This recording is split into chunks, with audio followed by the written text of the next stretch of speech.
talking everything Bowman Gray next.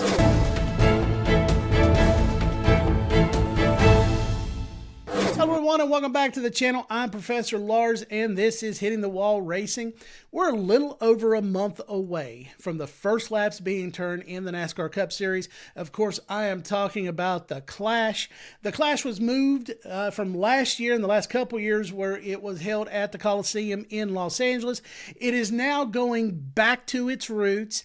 In Winston-Salem, North Carolina, they're going to be at the Madhouse at Bowman Gray Stadium coming up on February the 2nd. But I wanted to share some stories with you that you guys need to know before we go into the Clash. Of course, NASCAR has released a tentative schedule for the Clash, and we're going to go over that right now. Of course, this is a two-day event of February 1st and 2nd. There is going to be a modified race before everything gets started on Saturday. So 11:15 practice starts for the modifieds. At 12 they'll have qualifying, and then at 1:45 is the 125 lap Madhouse Classic for the modified series there at Bowman Gray Stadium. Then at 3:30, the garage opens up for the Cup Series. At 6:10, practice and qualifying starts for the Cup Series. And then heat races 1, 2, 3, and 4 will be held that night at 8:30. Of course, on Sunday, everything gets started at 2 o'clock. That's when the garage opens for the Cup Series. There is going to be a last chance qualifying race. It'll be a 75-lap event at 6 o'clock. And then at 8 p.m., the main event, a 200-lap showdown. It is the Clash at Bowman Gray for the NASCAR Cup Series. So there's your schedule coming up for the Clash at Bowman Gray. Both Saturday and Sunday, you'll have a modified race. You'll have qualifying, practice, heat races, a last chance qualifier, and of course, the main event. Of course, NASCAR has been making some upgrades to Bowman Gray Stadium. They took out the guardrails that were there at the stadium. It kind of gave it its little niche there, with the guardrails and the modified cars, but they weren't exactly safe. So they took out all of the guardrails and they're putting in the safer barriers, same kind that they used at the Coliseum. They're the portable safer barriers. They've also put up some catch fencing for the fans to keep them safe. But one of the things that they've had an issue with is where were they going to inspect the cars? Of course, Bowman Gray, very small facility. It's still used by a small college there for football, but it's a very small facility. So what NASCAR is going to do to inspect the cars is the teams are going to take them to Charlotte Motor Speedway. Everything is set up at Charlotte Motor Speedway to inspect the cars. So they're going to inspect the cars there, put them back on the hauler, take them down, take them up to Winston-Salem, take them off the haulers, and not touch them until it's time for the heat races, the qualifying race, or the main event. So what I would love to see is one of those teams put that on the back of an old-fashioned trailer from Charlotte Motor Speedway, take it on down there with a big pickup truck, big 350 diesel, taking it down the road and dropping it off at Bowman Gray. Do I think that'll happen? No, probably not.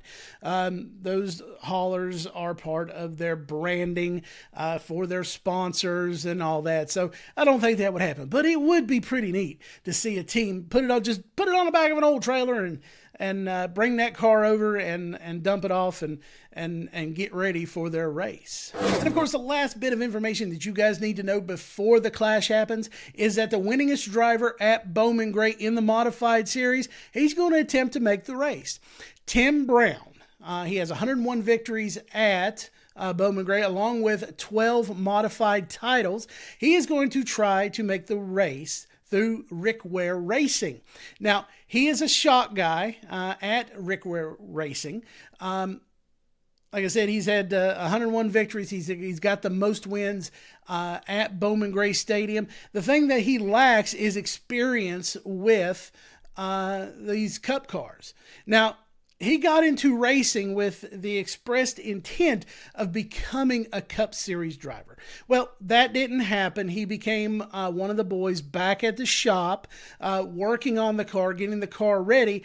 But that allowed him time to go race his own car at Bowman Gray and make a pretty good career at that track. Of course, this isn't his first time trying to make a race for one of the NASCAR National Series. In 2009, he did make a Cup start at Martinsville, finishing in the 20s. So he has had one start in one of the National Series, but this will be his first time attempting to make a race in the NASCAR Cup Series. And Tim Brown told Essentially Sports about how he felt when he heard the news. He said, "I teared up when I saw the release. I have sacrificed my whole life to racing. I gave up on being a Cup Series driver some 15, 20 years ago. Rick, Lisa Ware, and Tommy Baldwin thought enough of me to make this happen. And I'm really grateful, and I'm going to try to enjoy the opportunity."